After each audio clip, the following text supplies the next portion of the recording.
some run protection and succeeded there on that side. Yeah. It's been a long day. It's been a very long day, and I feel like all of us after today's game are definitely feeling it, and aren't as in great of spirit. So it's been sad that we've lost, but I'm going to keep it somewhat positive because I feel like there's hope for this team. And although we did struggle today, I feel like we'll be back. We'll be back next week. Hey, you know what? I'm going to give you permission to wear your heart on your sleeve about this loss today and how much harder it is to report on the game when they lose. Honestly, I express my emotions so much, so it's hard for me to hold back when I'm sad.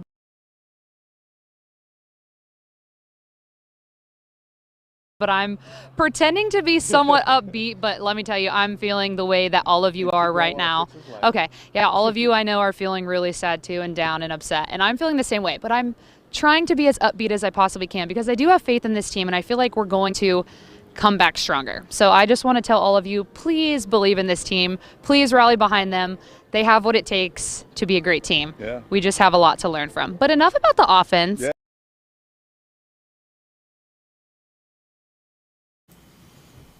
Hello.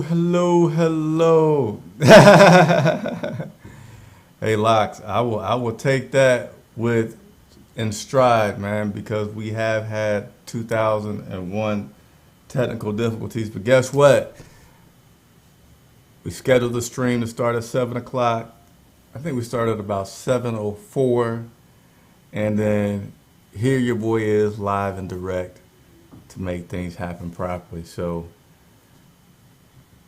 what's up, Locks Maine? How you doing? Appreciate you tuning in. What's up, Hamtastic? We're also going to get to everybody's questions, but let me go ahead and get started. Say, hey, Chris Jenkins, credentialed member of the media, working for Charlotte Vibe, covering the Carolina Panthers, and I'm here for the next, 30 minutes, maybe up to 1 hour to answer all of your questions that you may have for the Carolina Panthers, whether it be about the past, whether it be about the future, whatever you have. I'm going to do my best to get those questions answered for you. So before I go much further, just to make sure, give me a thumbs up, give me a comment, do something to let me know that you're there watching.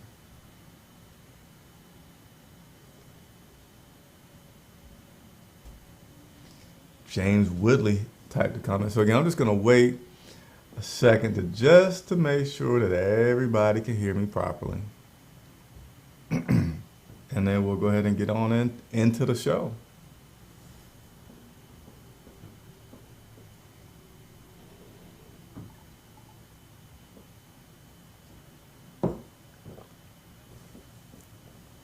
Hey, I'll make it easy for you. Just type a 1.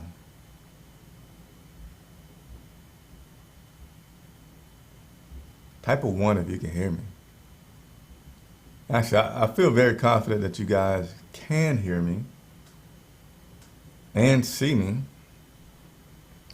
So in a second here, I'm just going to go ahead and get started. Hey, there we go. Finally, Michael Jones, appreciate you. Type the 1. How's everybody doing? Today is Monday, October the 11th, one day after the Carolina Panthers lost 21-18 to the Philadelphia Eagles and sent your boy into I don't know what you want to call it, a rush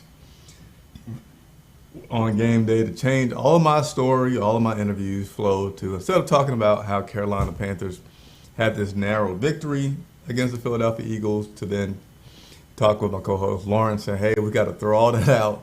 Now we got to change. And now I'm going to go into the locker room and talk to coaches and players. And now we have to talk about this Carolina Panthers losing to the Philadelphia Eagles. So that's why I'm here. By the way, at the beginning of the video, you may have saw the interview plan. I'm sorry, not the interview, the game recap plan. So everybody that's signing on, if you have a chance, please let me know.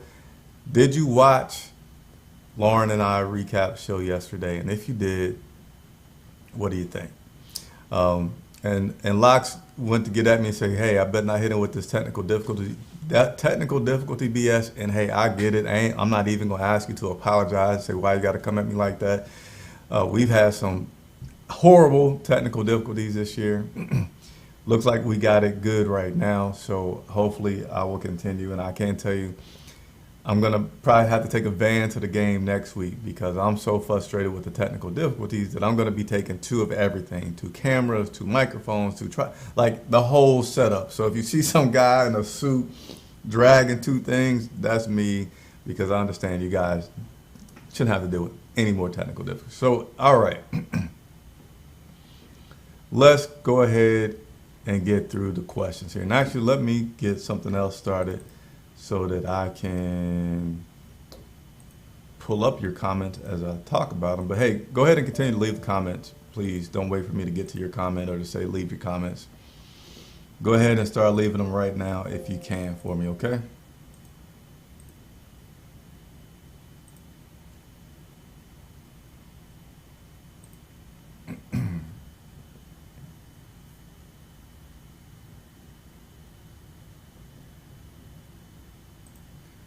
Give me a second. How's everybody's Monday before I start to get into this deeply? People have a good Monday? Yes, no?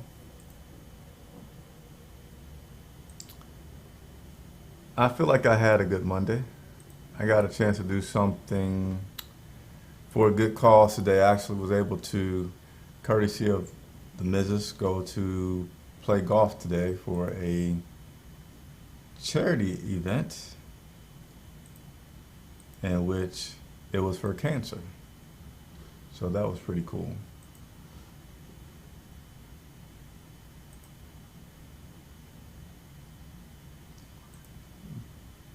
Give me 1 second.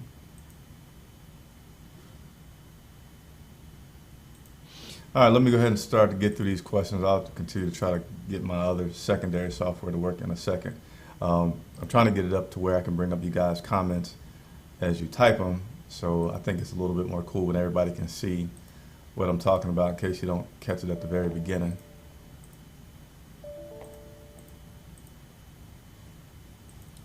There we go. Asking a question. Hit OK. Hit view. And yeah, it just does not want to come up properly. All right, so I'm going to skip that because I don't want to keep you. All right, Camtastic, can you ask if we can bring Cam, I'm assuming you're saying Cam Newton back? We have the pieces. We just need our dog, big dog back. Yeah, I remember clearly, man. I think it was Cam, once Greg Olsen had got hurt, he was talking. He said, man, I can't wait to have my dog back. You know, your man that's going to go out there and fight with, you know, dogs can be vicious. And that's what he talking about, somebody with that dog in them, that fight in them.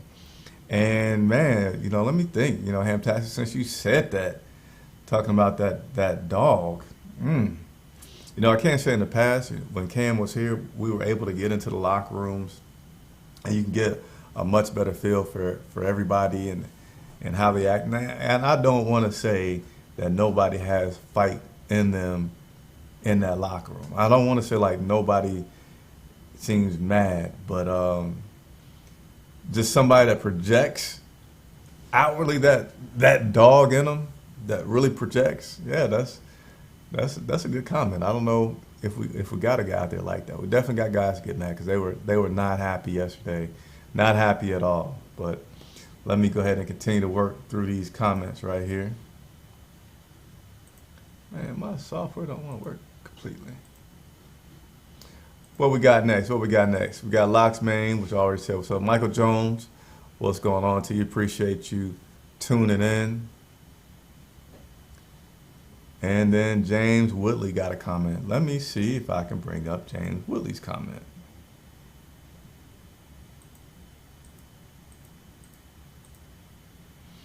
That's right. And let's go ahead and click view. See if this comes up right. And yeah, it doesn't want to bring you guys questions. So James, he said, oh, I got to scroll up, get so many comments, which I appreciate. Just keep on sending comments. James Woodley says, why Joe Brady believe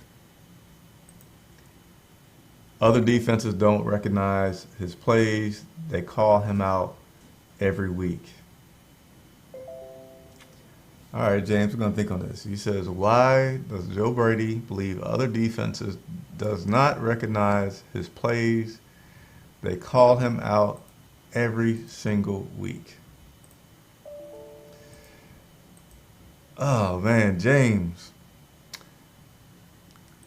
I hadn't seen that problem. Not to say that it doesn't exist, but I don't see where Joe Brady is so predictable that people are shutting down his plays before they get called out. You know, you think about that famous Cam Newton talking about, like, you know, hey, you think it's that will right? Oh, you think you know what it is, but it ain't. I feel like yesterday was a lot of just Sam Darnold wasn't a good quarterback for us yesterday. Sam has shown the courage and ability to throw the ball in tight spots, but make sure that he does so in a good fashion where he gives our receiver the best chance to make the completion. And I feel like a lot of times yesterday, he still had the mentality of, hey, I see a small window, but his mechanics, his timing, the rest of the whole thing in terms of what you need to evaluate before you throw the ball into a tight window wasn't there. And then, you know, I go Joe Brady, and man, I would even more so say Coach Matt Rule isn't getting this team at a point where they can perform good in the third and fourth quarter and play a full 60 minutes. So I know you're talking about Joe Brady because right now you're thinking about the offense and how they, you know, took their foot off the gas. But our defense in the fourth quarter had the same issues with stopping the Philadelphia Eagles. So, you know, it's like when you have pieces that play good in the first half, that says to me that you have the talent. Like if we could never get to this point, then okay, well maybe you don't have the talent. But when you have guys that consistently play good in the first half, you get to the second half, and then they're not doing right. I do say it's more on the coaching. I don't know if I'd say Joe Brady with his, they know the plays, but I just say they're being smarter than us. They're out coaching their players a whole lot better than we're coaching our players. Appreciate the question. That was from James Woodley. Michael Jones. No problems, no problems. Like I said, I'm not mad at y'all for bashing me about the technical difficulties because they have been unacceptable. I'm a straight up kind of guy. I ain't gonna try to sugarcoat nothing. Taylor Styles, in 2018 we started 6-2. 2019 we started 5-3. 2020 we started 3-2. We would go on 8+ game losing streak. I can't handle another season like that. So, Taylor Styles, you just made me think of some things that I'm going to talk about here for a second. And again, continue to leave your comments, continue to let me know. We're going to spend at least 30 minutes, but I'll give you guys up to 8 o'clock to talk about the Carolina Panthers, because that's what I'm here for. Hey, I see a Christopher that just signed in with a K, spelling her name with a K. That's pretty cool. I spell mine with this. Well, you can see it there on the screen with a C. So in terms of this team and what they're going to be for this season, so let's go ahead and talk about that for a second, all right? So at the beginning of the season, ESPN, because they got a whole lot of computing power and resources, they ran this little simulated season, and it had the Carolina Panthers, I believe, starting the season 4-1. But it was definitely first, handful of games, 4 or 5 games, doing pretty good. And then they had them for the rest of the season just falling off, losing way more of those games, right? So I said, okay. And then last week, before we played the Dallas Cowboys, everybody was like, hey, is this a chance for the Carolina Panthers to get some national media? Like, the national media is gypping us. The national media ain't giving us our just dues. And I said, here's how I feel about it. If we go and we beat the Dallas Cowboys, then yeah, you're on your way to some national media attention. But if you lose to the Dallas Cowboys, then I'm still saying the jury's out for what kind of team this is. I said, I'm okay with losing to the Dallas Cowboys as long as it's not a blowout. Now, statistically, there were some very bad things in that game, especially with the rushing. But as long as it's not a blowout, we're losing, 35-10, then I'm okay with that because it's a road trip. It's in Dallas, really good team. But I'm going to judge this team over their next two games. And those games that I said were going to be Dallas and Philadelphia. I felt like if we lose in Dallas, no panic, no worries, but we got to beat Philadelphia if we lose to Dallas. So at this point, as you all may know, we have now lost to the Dallas Cowboys, and now we have lost to the Philadelphia Eagles, both in consecutive weeks. So here's my outlook for the Carolina Panthers. It will not be a great season in terms of wins. It could be a great season in terms of they're not terrible, they're playing competitive, and they're still entertaining to watch. Now, I know the diehards will kill me and say nothing's entertaining about a loss. Okay, except for those people I'm not talking about. But in general, fans, the games will be competitive and entertaining, but I feel like we're going to have a losing record this year because of the losses that we've had with the back-to-back. So I don't like it. It's much more fun to report on this team when they're winning. Many more of you tune in when we're winning. But that's how I feel. I'm going to stick to it. I'm going to keep cheering them on. Well, as I professionally can. I can obviously cheer them on during the reporting times, but I'm hoping that I'm proven wrong because it's much more fun. All right, let's continue on to get through some more of these questions, and I will provide the answers. Terrence Jones, frustrated. Terrence Jones, why are you frustrated? Nah, I get it, man. I get it. It's something that you should be frustrated about. And a lot of people are frustrated about. Oh, hold on one second. I just realized what I'm doing wrong. I'm about to have you guys' questions come up.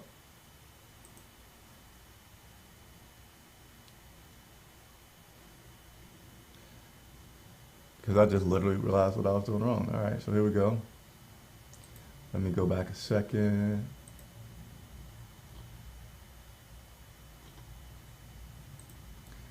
See if I got this working completely as I wish it to be working. There we go. We got the questions working for you guys. So there's my man, Terrence Jones, talking about the frustration, which I can feel, man. I can feel. Christopher Kelton saying, what's up? Hey, what's up? Appreciate you tuning in. Hey, again, anybody watch the recap shows? Like, I feel like, and I'm not offended, I feel like if the Carolina Panthers win, you guys watch the recap that me and Lauren will do where we break down the game, where we bring you player and coaches interviews. But I feel like if we lose, nobody tunes into our post-game show. Let me know if you watched or how you react when the Panthers win or lose in terms of watching our post-game show. Because I wanted to get you guys' thoughts on what that post-game show is looking like. I'm happy with what we've been doing there. All right, let's continue to roll on through. Michael Jones saying that he is over it now.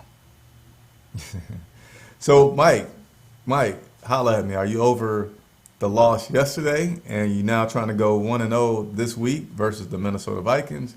Or are you over it and you might be playing golf on Sundays because you don't even care to watch the Carolina Panthers? Which over it are you today? Let me know.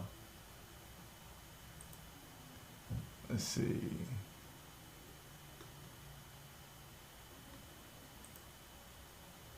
Give me a second.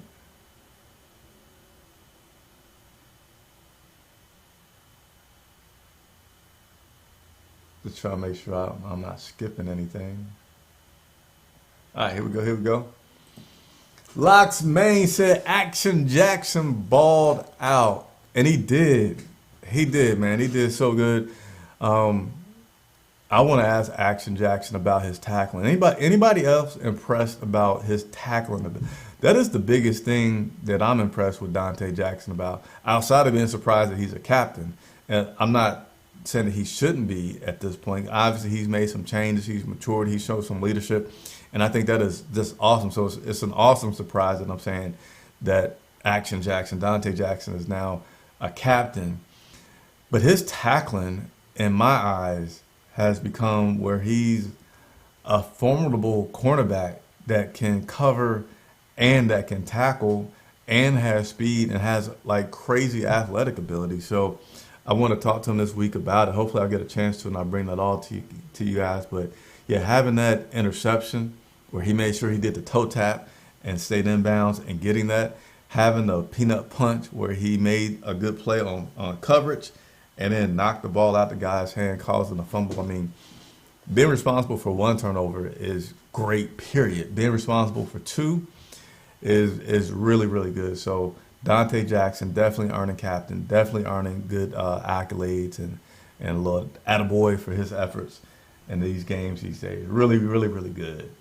Locks, man, you ain't got to apologize, man. No, I'm the one that got to apologize. So I appreciate you, love you for being on here. Taylor Styles, you can never be mad. Hey, y'all can be mad at me because these technical difficulties, I know are frustrating to you guys, and I'm not even going to talk about how they make me mad. All right, Michael Jones came back here with his comment. I just need to accept the fact that we need a couple of seasons to rebuild that offensive line. I don't think it should take a couple of seasons. I mean, it should only take. I think I'm about to lie here. And I say that because I'm thinking, and I haven't gone back and watched the tape yet. I will definitely be watching the tape. I usually rewatch the tape. I try to watch it on Mondays, but definitely rewatch it on Tuesdays. You know, Matt Paradis. Yeah.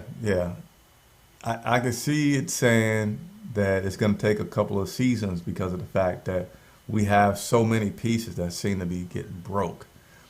We have Cam Irving, who's out, but seems like he's been struggling. John Miller, who, was out for a couple of weeks, and now he's back and seems to be struggling. So I don't know for him, like if John Miller, if it's just a case of give him maybe one more game and he'll be back straight. I don't know.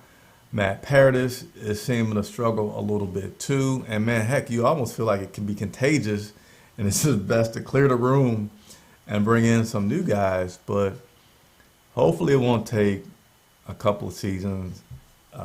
A good note, even though it's not much of a bright one, is that they know that they need a better offensive line. And I just hope that they can start being more creative with their play calling due to the fact that they know their offensive line needs some work. That's my hope. Felipe, you didn't have a good Monday because the Panthers lost? I get it, man.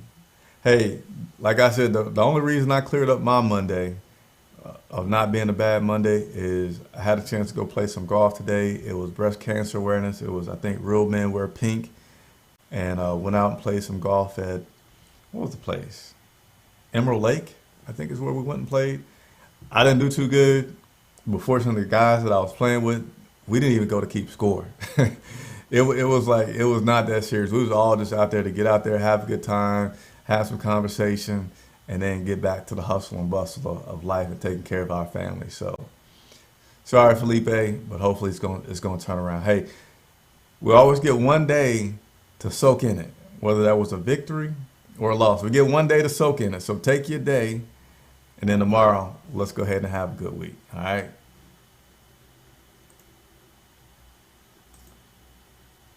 Little comment there from my man. Yep. And hey, since I do, as you see on the screen, like to put up your comments, and when I do it, to pull your picture if you got one. Hey, man, it'd be cool if people watching will upload a picture so that we can have faces with people on here that are talking and build a community. And then also, I ask you kindly, if you enjoy these shows, if you enjoy the effort that I put in answering questions, please tell a friend, If you're on Twitter, retweet stuff that I do. Help us grow. Help me grow, because the more that I grow, I think we're a little over 4,000 subscribers. The more that I grow, I promise you, the more things that I can do with coaches and players, and have some really good content out there for you guys. So I want to put that ask out there. And it costs you nothing to hit the like button or hit the subscribe button or tell a friend. All right? Let's keep it on moving. So Scott Fitterer, our GM, addressed the DBs, and I appreciate that. We need O-linemen, though, and I'm tired of this organization bringing in duct tape instead of, let me see if I can see the rest of the comment, duct tape instead of fixing the problem. Yeah, it's, what I will say is maybe he could have did a better job with the draft. And maybe they could have done I know we drafted Brady Christensen. He got some play for the first time yesterday. Brady, he had some rookie mistakes. I wouldn't go to be very critical of any negative play from Brady yesterday, because it was his first time. And he's playing at the NFL, a very high level, and played against some pretty good guys on that defensive line. I know pregame I talked about, I believe his name was Hargrave.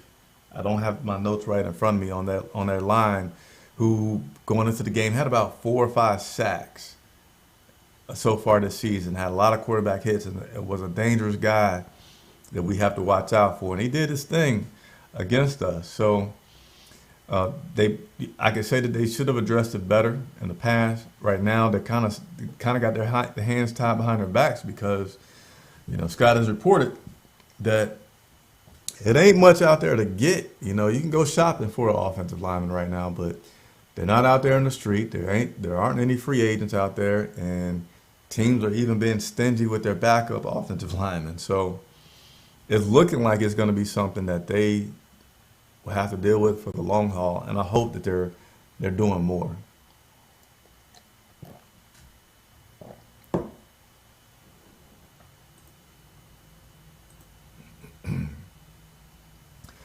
I don't see why we aggressively get stars in other positions, but at QB, we always are like, maybe he can do better with us. The most important position. Yeah, so, that quarterback thing is actually pretty complex, right? Because, number one, quarterbacks are always going to go high in a draft. So, you're looking at an opportunity when you have a first, second, third pick.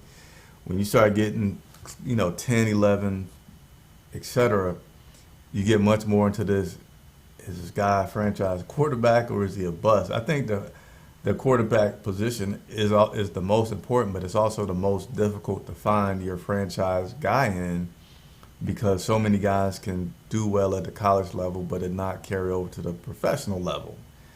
Lots of guys. So I think what they have gone to do is they're looking at the draft and say, okay, maybe there's a franchise guy out there. Can we trade up to get, if you're not getting the number 1, number 2, number 3 pick, you don't know if you can get that guy. And Sam Darnold was previously a high draft pick, still a young guy. And so they felt like there was some potential there. So I'm not mad at them for that, but I think, Felipe, if you look at it with that kind of logic, that would at least explain to you why they did it. You don't have to like it too much, but that to me says why they did it. And, you can't call Sam Darnold out yet in terms of saying like he's a bust. You can certainly not like his play, but you can't say that this guy coming into this week, he's has a really good quarterback rating. I think he's definitely a top 10 with his quarterback rating. He had previous to this game 3 consecutive games where he had over 300 yards passing. He wasn't having the turnovers, and now probably everybody knows about the stat that's out there that he's had. I want to say 3. I might be a little foggy with these numbers because I wasn't, out golfing today. But in the past 6 quarters, he's basically had more turnovers than he's had in all the other previous 3.5 games. So he's definitely on a downturn. So right now, after this week, when we play the Minnesota Vikings, that's when I would become more critical on, okay, Sam Darnold, Is he good? Is he bad? I think after 6 games, you can start to have more of an opinion, but I wouldn't go to throw him to the wolves just yet. And what I will say is I do like how he has the proper leadership in a quarterback, and that he's not going to throw anybody else under the bus. And he's always going to say that it's the responsibility on him to fix anything. If he botches a handoff because the running back didn't do right, he's going to say it's his fault. If he's getting sacked, he's going to say that he's holding on to the ball too long. So I feel like those are some good qualities, and I'm willing to wait a few more weeks before I would say about whether or not he's a good or bad thing for this Carolina Panther team.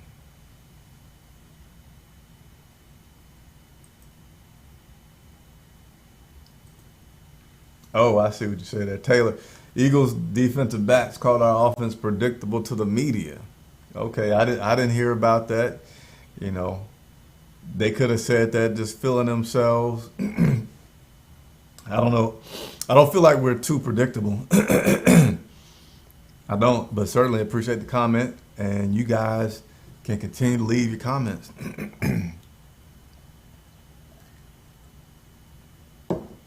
Got about 23 more minutes here. Let's see.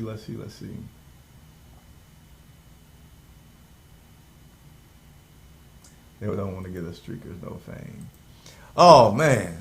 Locks. I'm glad you brought this up. Yeah, I've long been confused about why when you're watching TV, they don't show the people running onto the field. Now, I get it if they're naked, that you don't want to do that on national TV, but, if a guy's just streaking, they used to show that on television. Somebody tell me why have they stopped doing this? But yeah, yesterday it wasn't a streak. It was just a guy. He didn't have on a shirt. You could say streaking across the field, but he wasn't naked. And it took forever for anybody to see this guy. And everybody in the press box was like, yo, like there's a guy. He started on the opposite end of the field, like in the corner end zone area. I didn't see him initially come out, but just from the way that he ran, it seems like he was coming from the corner of the end zone where the tunnels are, and he ran at an angle all the way to the Panthers' side, okay? Now, yeah, it's like 70,000 people there, but if you've ever been to the game, you know that there's hundreds of people on the field. There's people that are on the field, and their job is to just stare at the stands and not even watch the game to make sure that people are acting orderly. How in the world did this guy get a good 50 yards across the field? And then finally, he was just like, this is supposed to be fun. Somebody's supposed to be chasing me. Nobody's chasing me. So he sat down, like, feet straight out, and just did this and like, hey, come get. It was crazy. And it seemed like the security there didn't know what to do. They were like, should we hit him? Like he's already on the ground, so we can't tackle him? Like, what do we do? So yeah, it was bizarre. We had on our Twitter just the tail end video wise of him walking off with security, and police took their time, came up there and got him. But definitely an interesting part. Oh, so you're saying Robbie was heated because they knew the play? I would think knowing the play isn't like a huge deal. It ain't huge because still it comes down to, you can know the play, but are you better than me at your execution? And I would say Robbie was heated because he probably didn't feel like he got given a good opportunity to make a play on that ball, That's where I would put my money. But Robbie was definitely heated.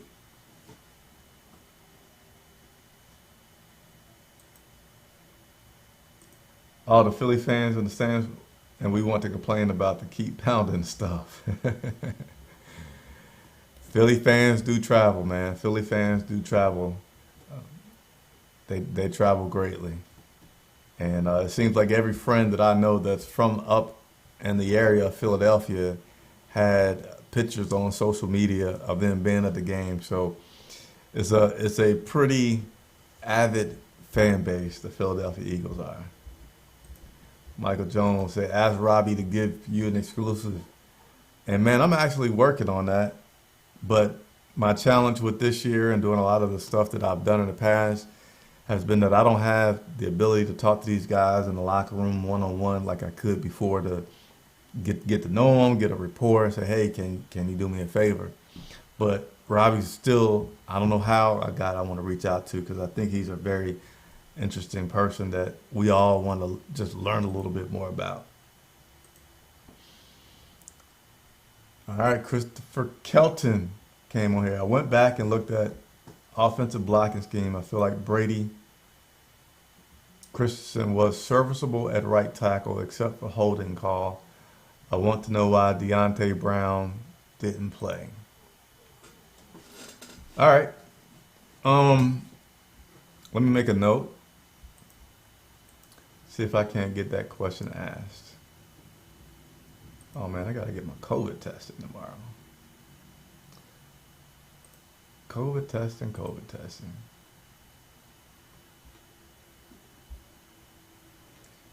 Sorry, getting distracted here, but let me go ahead and make this note and find out why Deontay Brown didn't play.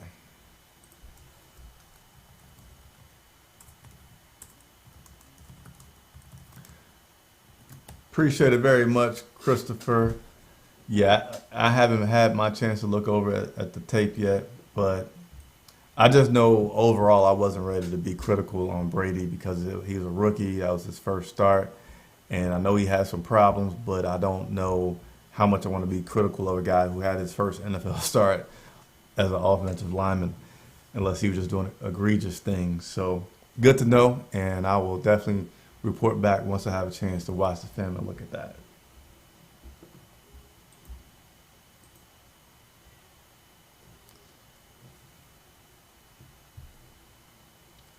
All right, so we got an interesting comment here. He says, listen, Carolina Panthers fans. Come on, I lost my notes. Man, let me get back to my notes. Listen, Panther fans.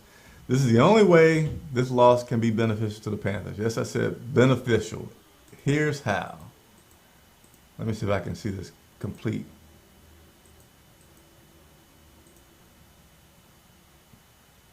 Panthers Buzz, I don't think I can see your full comment, or maybe you didn't type it all.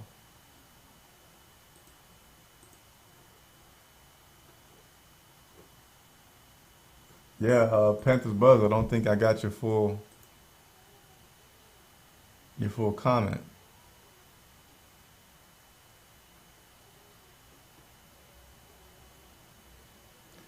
Or maybe I did, but I got to keep going. So at this point, we got like 15 minutes left. So I'm going to, I want to try to go through and touch on everybody's questions. I want to appreciate everybody for tuning in. Glad that the broadcast that was scheduled to work worked. And hey, I will say this, we're going to do this every single Monday at 7 p.m. So if you're watching the rebroadcast and you want to get in, set your reminder, make sure you like, make sure you subscribe, turn on bell notifications, and do it. And I might go on again later this week if I feel like I didn't get through enough of you all's questions, because I really value your input. Have a lot of pride in being the only interactive video broadcast that takes your questions. So let me go ahead and try to roll through these.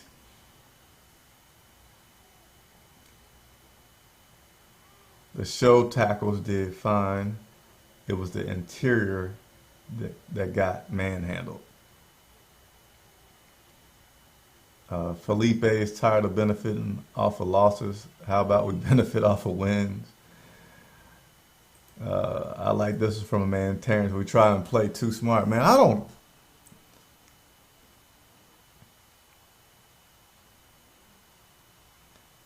I got a blank look because I don't know why Coach Rule cannot figure out how to have his teams come out fired in the second half. Like, why can you not threaten guys' jobs?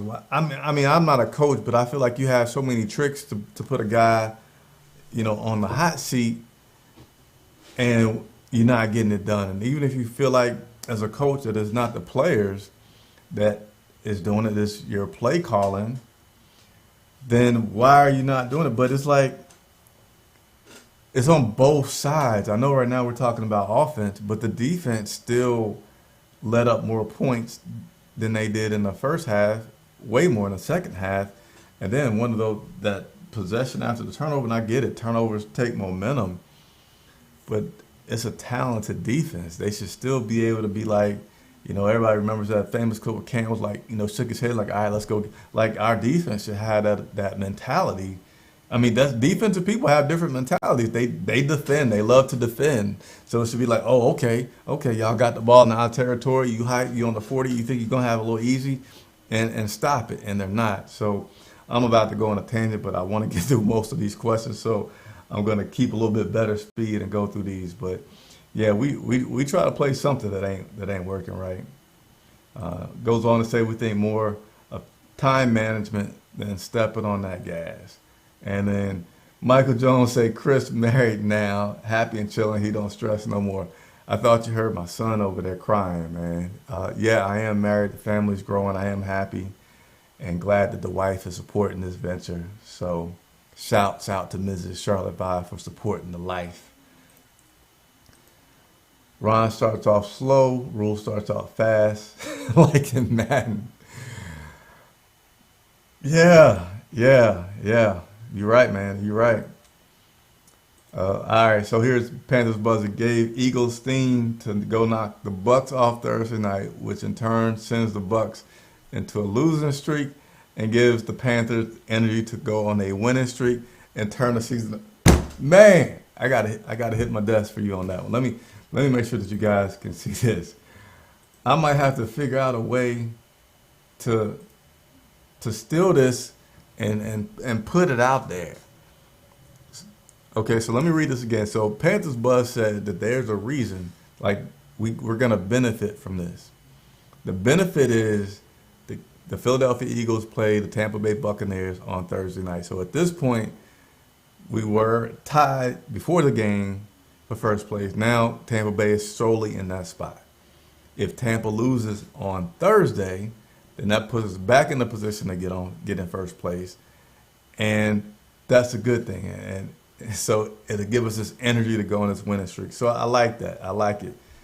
I wish I could lead us up there, but I like the optimism. Hey, I mean, if we're gonna be fans, we got to be good fans, right? We got to cheer them on, give them a little love. And Felipe here with his comments: we shouldn't depend on other teams winning. We should depend on us winning, and it would be irrelevant. True, but I just think he's trying to find a silver lining right there. But we got to win to make this happen. Yeah, that's true. We got to win. All right, the rookies will make mistakes. That is obvious, but I think Deontay Brown can play left guard. He played for Alabama. Give him a chance. Christopher Kelton, I'm all about that. I asked Coach Rule actually after the game yesterday what all went into the decision for the lineup that he chose, and he said just feel like they were doing the thing to give them the best chance to win. And I should have dove deeper. I should have asked him why flip Taylor to left, to left, and not leave him at his spot and put another guy who's more practiced, more seasoned in that spot where they on that left side. I didn't ask him that, but I would definitely put that on my list to try to dig a little bit more into that this week.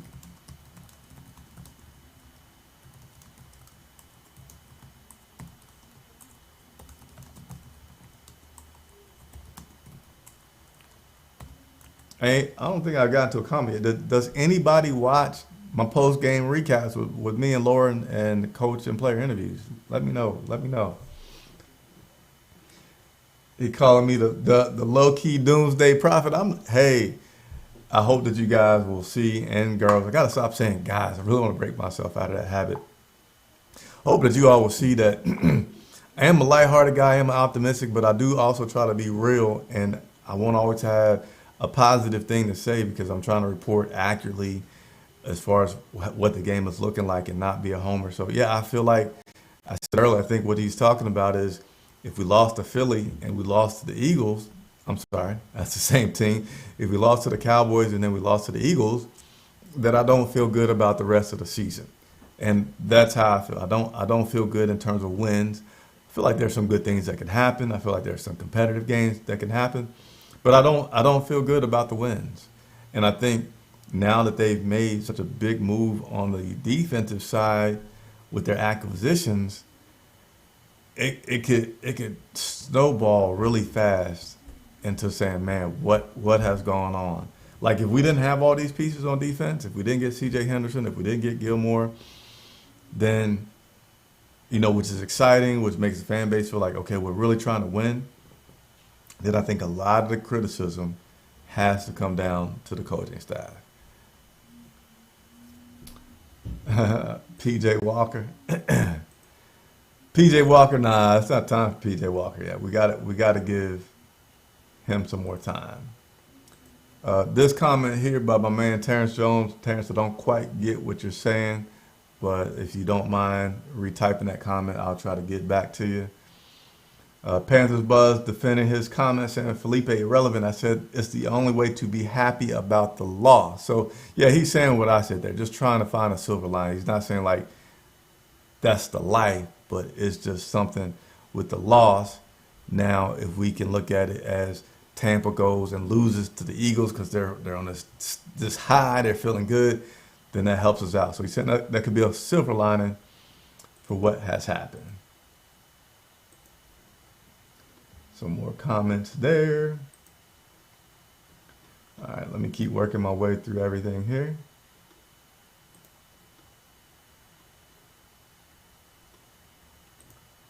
Got a few more. Locke says he doesn't look at the highlights after a game. Oh, you don't look at highlights after losses, so you guys are telling me about whether or not you're watching. Yeah, I kind of figured that. I'm not mad at anybody. I just want to know how everybody handles it. Yes, I barely watch any post game the same day after a loss. All right, keep it up. So if you haven't told me, and I'd appreciate it, like, did you watch the post game show that we did after the game? And, and why not? Do you not watch it because we lost? You just mad? Let me know. But if the Eagles lose Thursday, then whatever. Bucks got to lose. Panthers got to win. This is Panthers Buzz just talking about, trying to find a silver lining. It's called taking the pros out of the cons. If you don't do that in your life, you're going to be, man, there you go. Man, you ain't lying. If you always just look at the negative and not try to find anything positive, and remember that this is all entertainment, you could be miserable. Don't want to be one of the people that's just miserable. And this is supposed to be entertainment. Like, either love it or just walk away. But don't go around being miserable.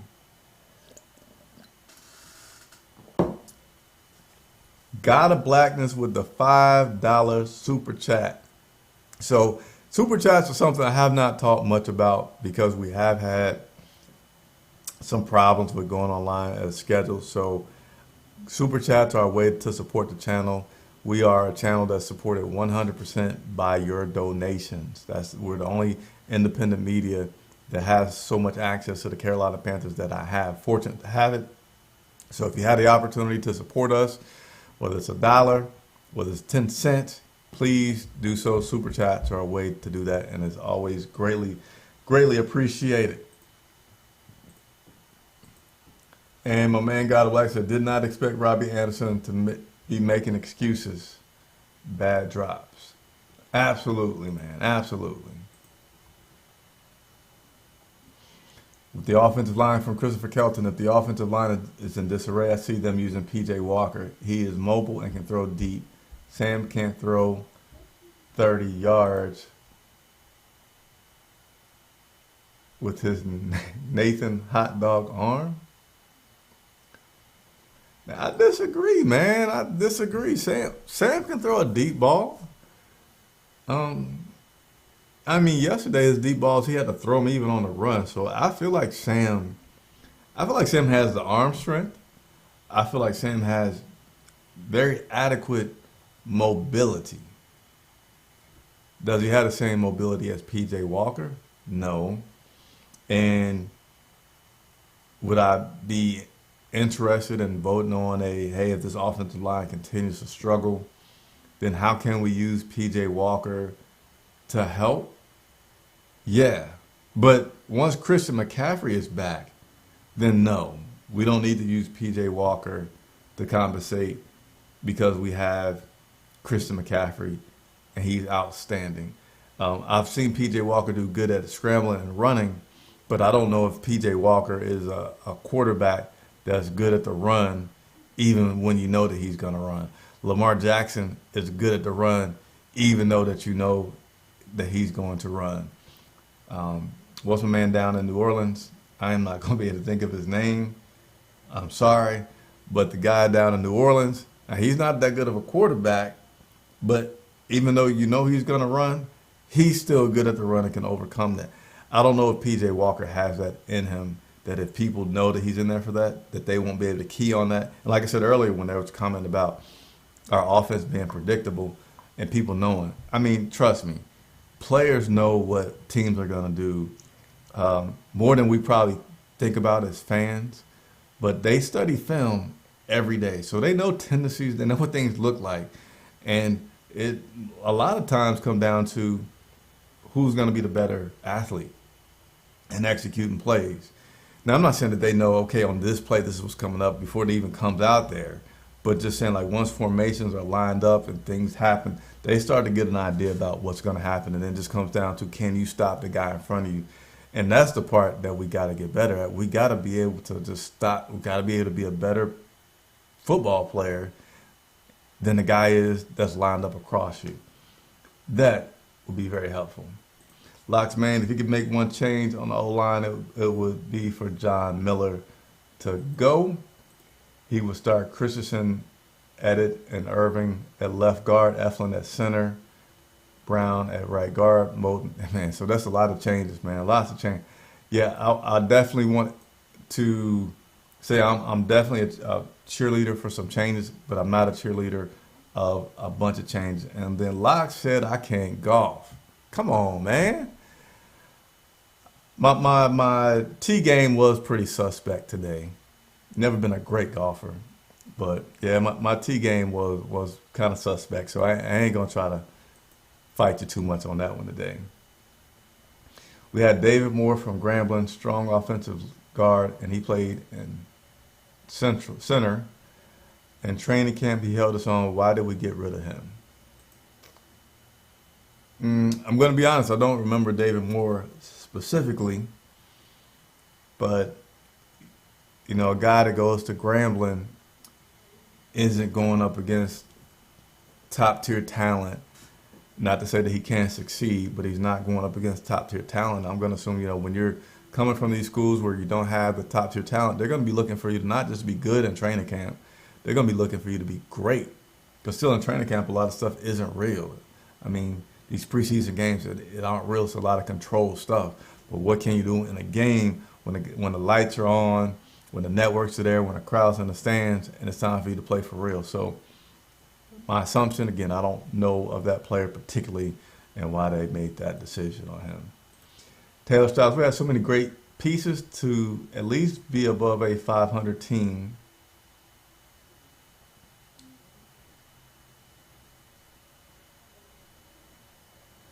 I feel like there's some typos there, but I got what you're saying. We have the pieces to be an above 500 team, and if we don't do it this year, it would feel like a waste.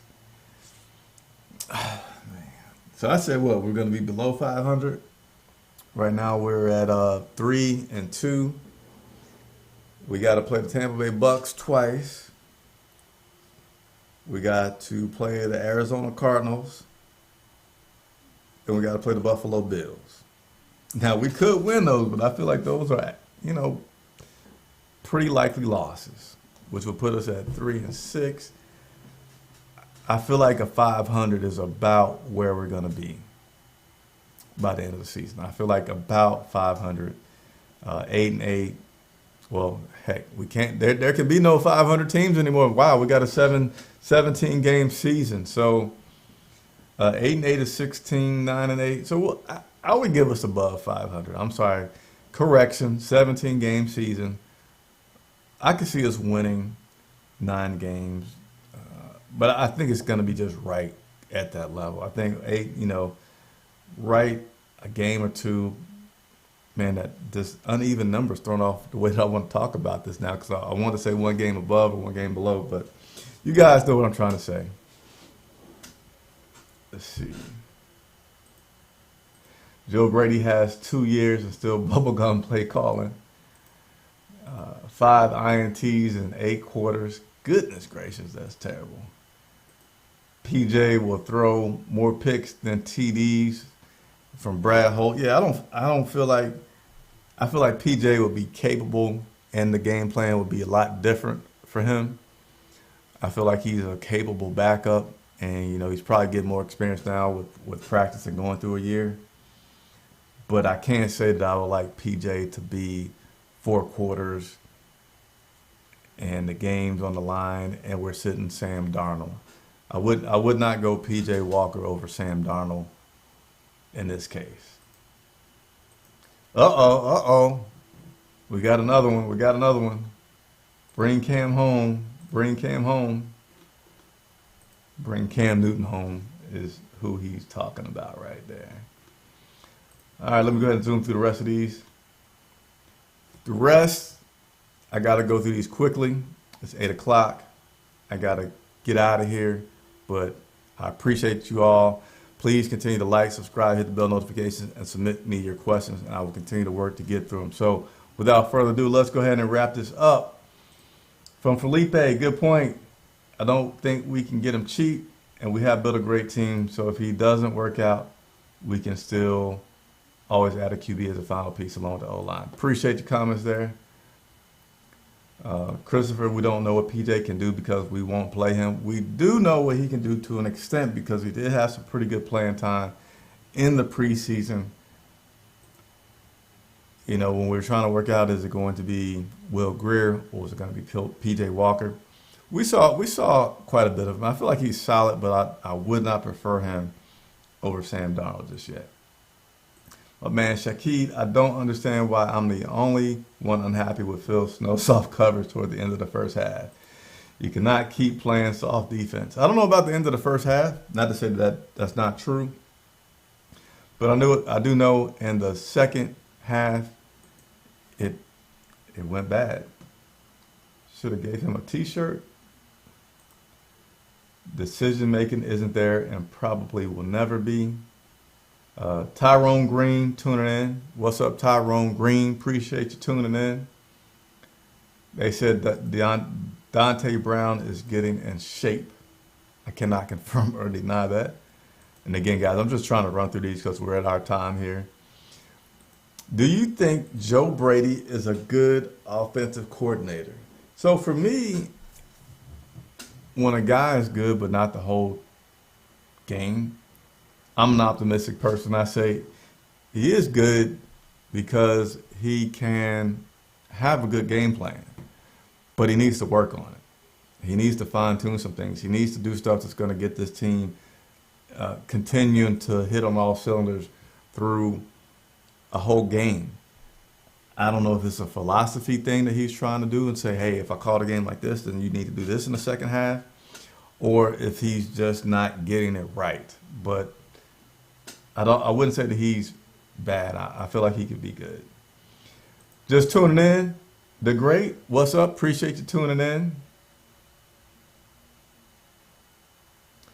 And then again, I'm just running through these to get them out there because I want to be good. How is it beneficial? We're going to move up in the draft.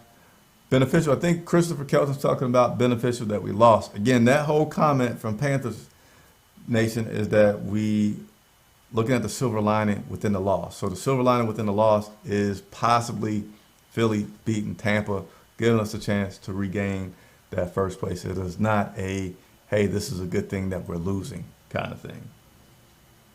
Where is Burris? Burris is currently hurt. Should be back pretty soon. That's where Burris is. Christopher Kelton, exactly. I'm not sure. I'm trying to go through these, what he's agreeing with, but I appreciate you agreeing with me. This is why we're waiting on Deshaun, but we have to address the O-line. That's a good one, man. I want to comment more on that, but we're running out of time. And then Tyrone Green, just confirming what I said. Burris is out because of an injury, should be back this week. And then the great says, and for real, I can't just blame the O-line because when Sam did have time, he either doesn't see the wide open man or he overthrows him. Yep, it was problems all over, man. Tried to watch the pregame, but I don't think you ever got it going. So, yeah, the pregame show, I've been screwing up every single week, and I'm going to take 2 of everything. So it was an equipment, it was a piece, if you will, like, I don't have it to show you guys, but I'm just going to say, for example, I need one of these as part of my whole technical setup, and the one that I had failed. I didn't have extras, so there was no way for me to get that broadcast going, even though I had fixed everything else. So, my bad, but guess what? I'm not going to give up on making that broadcast work because we put a lot of work into that pregame. Lauren's pretty talented and working with me and covering that pregame. It's a lot of good information that we put out. So again, this Sunday at 11:30 a.m., you will see a pregame show from Bank of America Stadium live and taking your questions. I didn't report on Gilmore. No, I haven't specifically talked at length about Gilmore. I have not. You're right. It is coming. Promise you it's coming. I caught part of your post-game show, but your battery ran low. Battery ran low on what? I mean, we did have some batteries run low on some different equipment for our post-game show, but we were able to do that post-game show in full and as we wanted to, so that was pretty good. Appreciate Locks. You don't get mad at games like you used to. And Tyrone Green saying he's okay. So that's it. That's it. We got through the whole thing. Hey, I appreciate it very much. I'm about to get out of here, spend some time with the family before they go to bed. The little ones, family's growing, married life is pretty cool. Wife is super duper awesome, and hopefully she'll make it to a game at some point. But hey, Chris Jenkins, credentialed member of the media, covering the Carolina Panthers. Nickname Man of the People. I work for you guys. Please, any way I can answer any questions, leave them. I don't care if I get asked the same question by 10 different people. I'm just here to help people, educate, have fun, talk about the Carolina Panthers, and give you information to make your own decisions about how you feel about this team. I do love covering this team. I do love working for you guys. So please subscribe, hit the bell notification, tell a friend. Please help me grow. The more I can grow, the more I can do for you all, having fun interviews, having players, having coaches, and it helps. Trust me, ESPN don't get people just because they're cool. They get interviews because they're like huge. Everybody follows them. So it'll be great to have that opportunity to do that for everybody that's watching. Brad Holt, late log in, but I appreciate you signing in. Hey, everybody have a very, very good Monday night.